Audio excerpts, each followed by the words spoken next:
Great to have you here Welcome to the podcast. with me and my guests from around the world. Welcome to the Simone Feiler podcast. Welcome to this podcast. Let's get into it, shall we?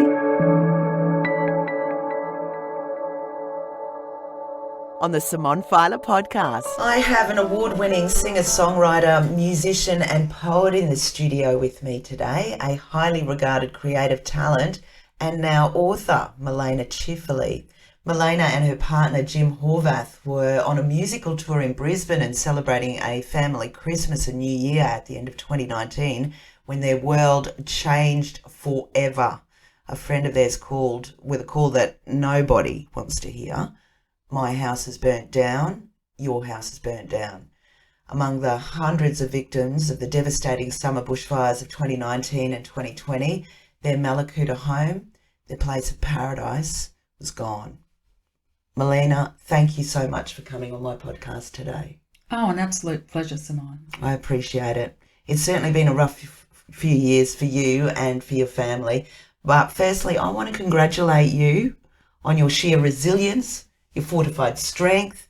You are inspiration personified with what you've gone through. Oh, thank you so much. It's something that you can't really practice for. No one thinks, oh, my house is going to burn down. I wonder how I'm going to survive that or react to that and what the outcome of that is going to be. So it's all one step at a time. And resilience is a very, very important quality to have in a situation like this. Absolutely. Now, it was all, you were just saying before you actually came to Brisbane, Jim had suffered a stroke. That's right. So round about 3 weeks before our home burnt down, Jim had suffered a stroke. It was actually a stroke that went to his eye rather than his brain, which actually meant that he stood up and basically said he couldn't see out of one eye. Everything was blurry, everything was dark. Of course, I panicked, called an ambulance, and because Mallacoota on the Victorian coast is quite a remote location, we had to go via ambulance on a fairly twisted, winding, dark road in the middle of the night, dodging wallabies to Bega Hospital, and then another ambulance over the Brown Mountain to Canberra, where he spent round about 10 days in intensive care after some life-saving surgery. So that in itself was a fairly stressful period, you could say. 3 weeks later, our home burnt down. No, that's crazy. So after Jim had his stroke, he came to Brisbane then obviously for some respite. That's right. We came for Christmas to reunite with my family and have a little Christmas gathering. Yeah. And, you know, we packed our backpack and got in our Ocker, which is a 4-wheel drive tour bus. We had one guitar and one bass because we were doing a gig up here in Brisbane at the Doobop Jazz Lounge in Edward Street in the city, which is now closed down, sadly. Thanks to COVID. Yeah, thanks to COVID. But we never, ever, ever imagined that we would never be going back home. And in a sense, we still haven't gone back home, even though we're building a new life. There's still that feeling of, oh, I might just go home, but it's impossible. Wow, that's really sad. So did you know on that New Year's Eve when you got that call from your friend, did you know that there was a firestorm heading there or? Absolutely. I had been receiving updates on my phone via text messages from the CFA, and at around lunchtime on New Year's Eve, I received a message saying, take shelter, it is too late to leave Mallacoota. We were in Brisbane, of course, at that time. And so there was that feeling of helplessness, knowing that the world was imploding or exploding in Mallacoota. And obviously we were powerless to know what to do. At that point, my first thought was to try and rescue our birds because we are rescue bird people and we've always had birds, and we had a number of them still trapped at home. Oh. So at that point, my first priority was to start calling people to see if they could get our birds out of the home. The lady that was caring for the birds in our absence had fled, panicking. As you would. And the birds were left stranded.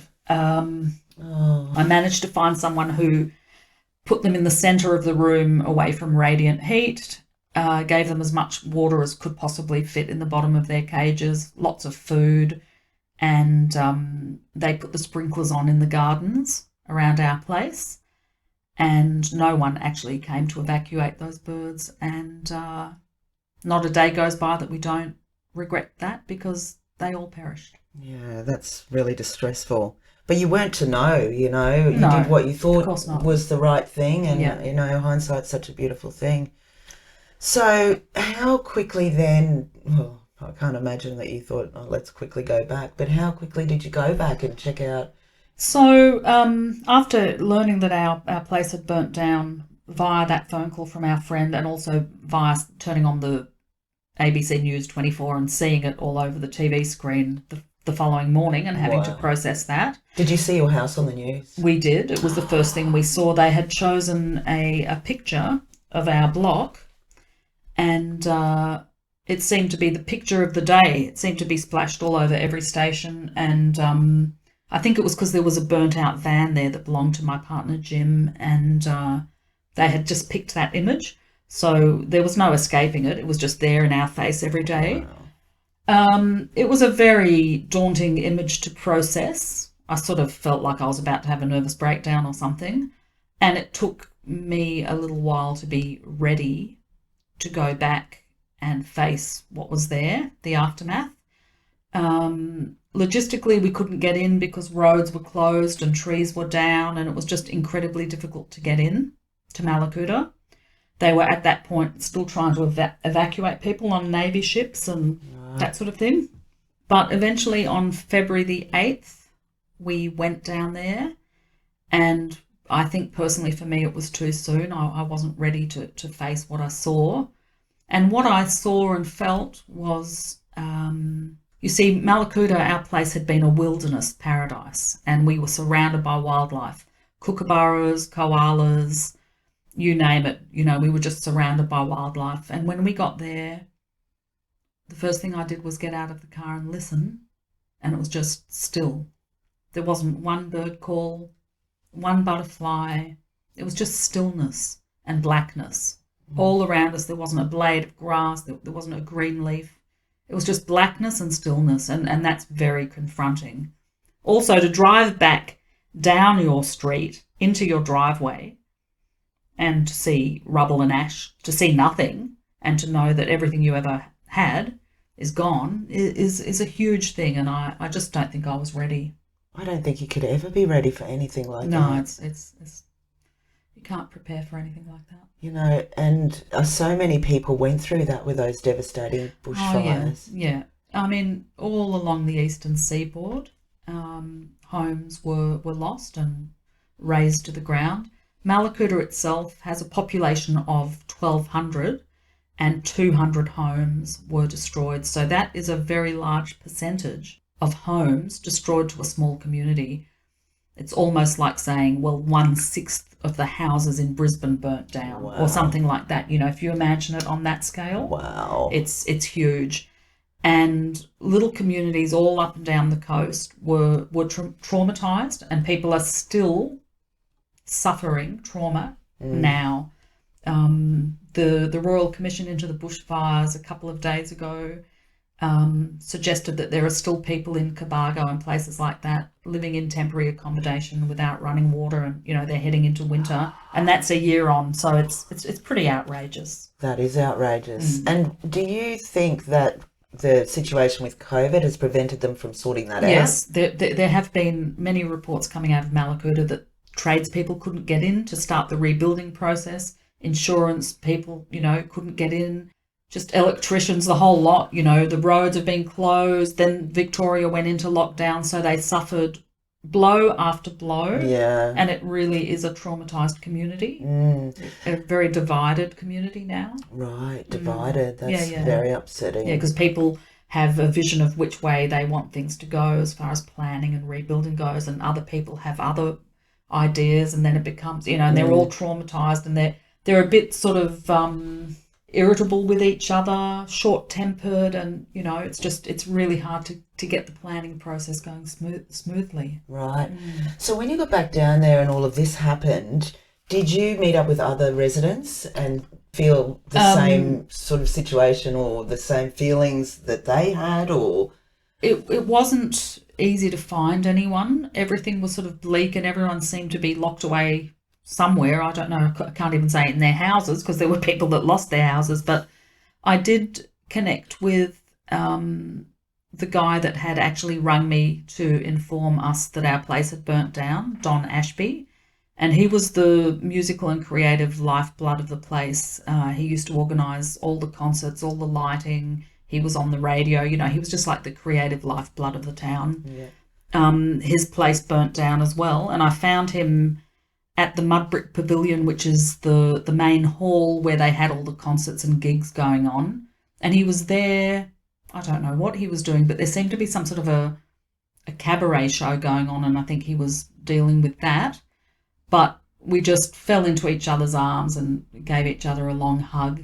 And there wasn't much to say, but, you know, we both knew we'd lost our homes, and it was nice to have someone there that understood how that feels, because it's really hard to put it into words. It must have been, so devastating, you know, to know, firstly, finding out on the news that you've lost your house like that, and then for the image of your house to be plastered all over the news and every other place. Yeah, I wouldn't have chosen to do it that way, because I would have preferred time to just process and digest the news without being confronted with all these very stark images. Yeah, of course. So that was really hard. And like you said before, you'd left town with just a backpack and only a couple of your instruments. That's right. I mean, your birds, that's in itself devastating. We were very blessed to have with us our 3 little budgies and 5 little rainbow lorikeets that we still have, who came to Brisbane with us. Oh, that's good. So we've got them still. That's wonderful. They survived. Oh, that's fantastic. Yeah. But you lost not only what you lost, but all your belongings, including your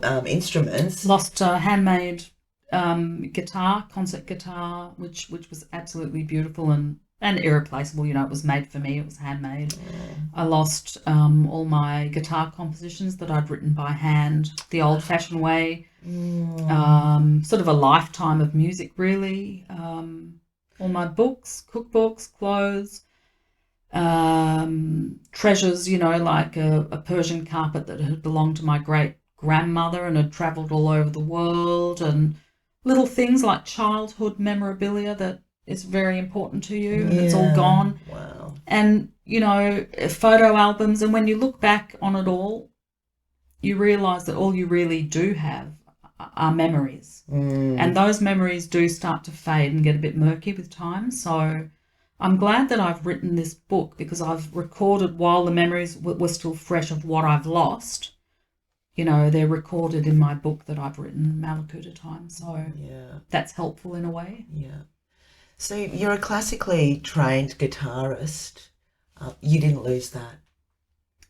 Well, I didn't lose my classical training, but I lost my classical guitars and all my classical guitar music. But you can still write, and you have written since. How has that been? Has it been cathartic to write about that time?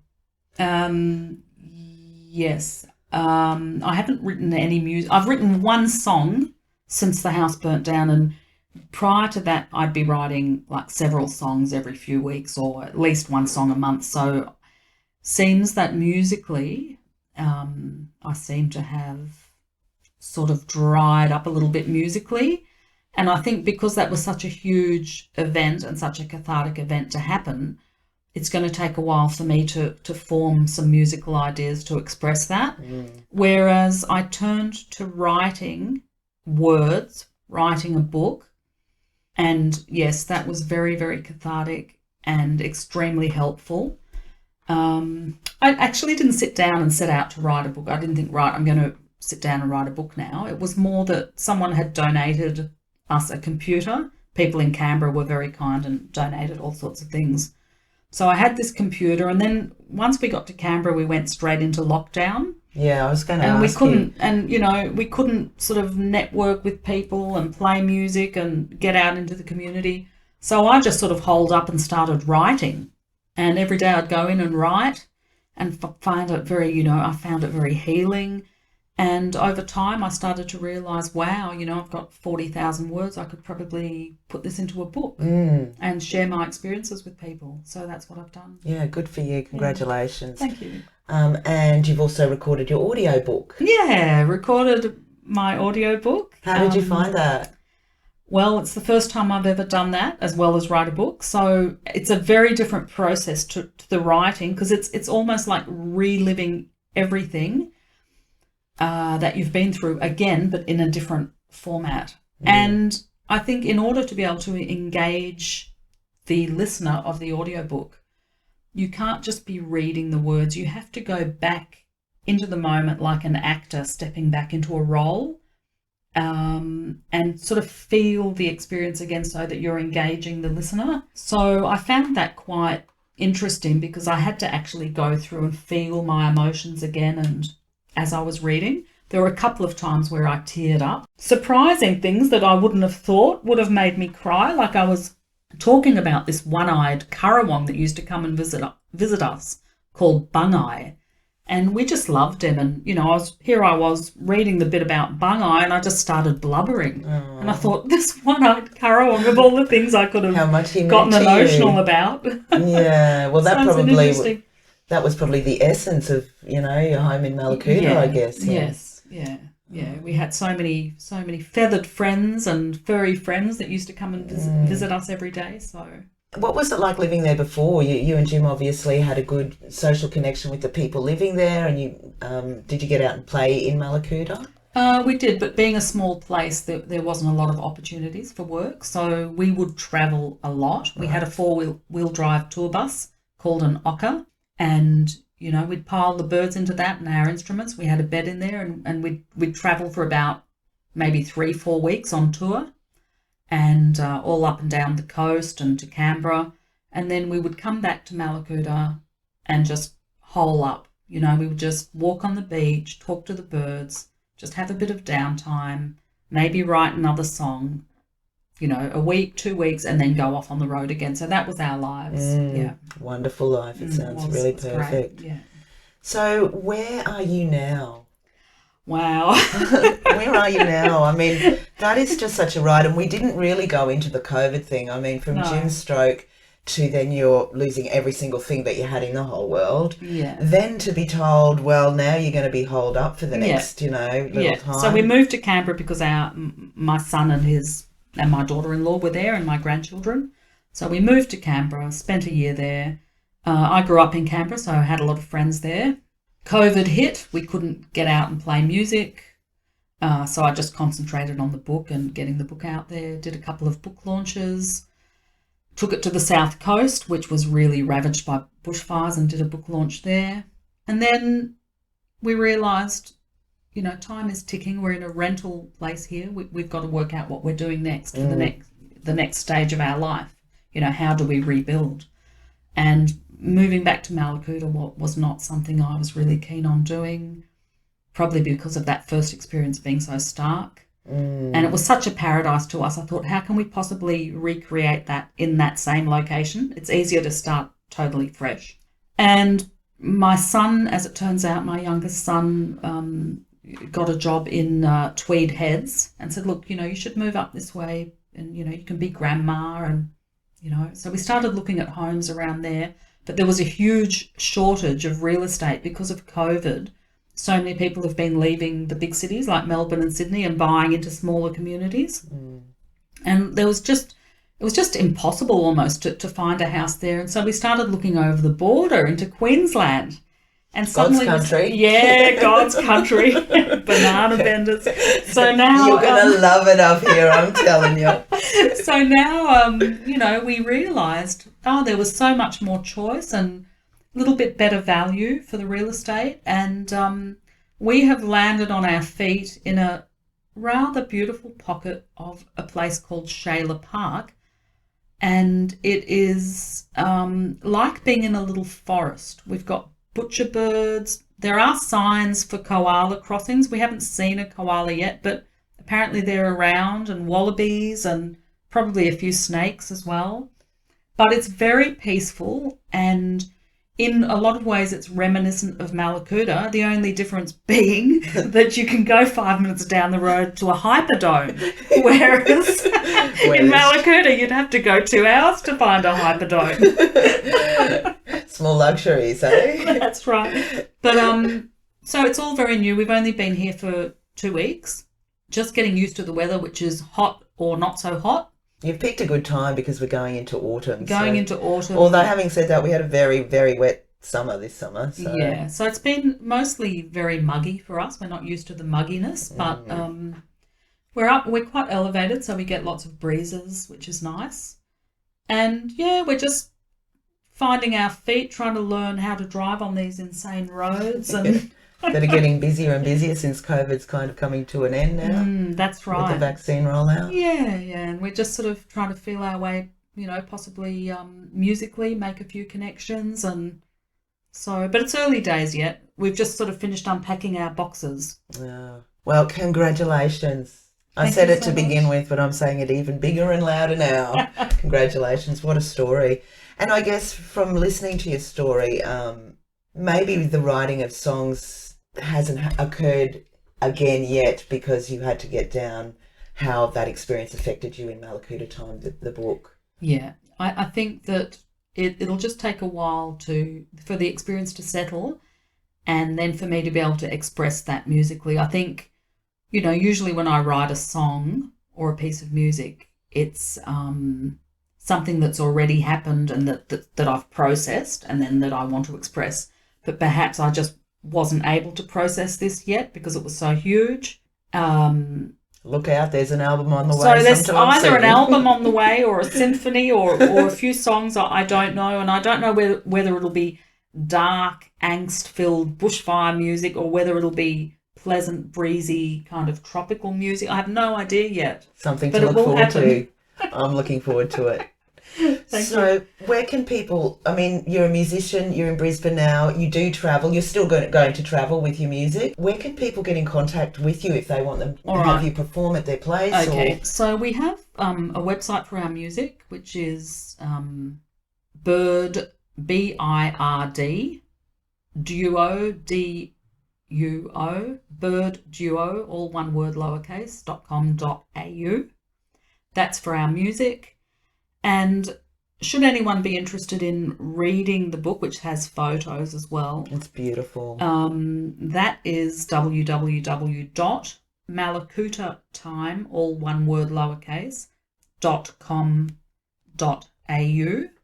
and that book's available online and through me. I can post that book out as well. And then obviously there's an audio book about to happen, which is incredibly exciting. Yeah, very exciting, and your narration is outstanding. You've really done a good job. You can really feel the emotion in your words that you put down, and obviously, like you said before, recording it was reliving it again. So that's the emotion that's in the audio book.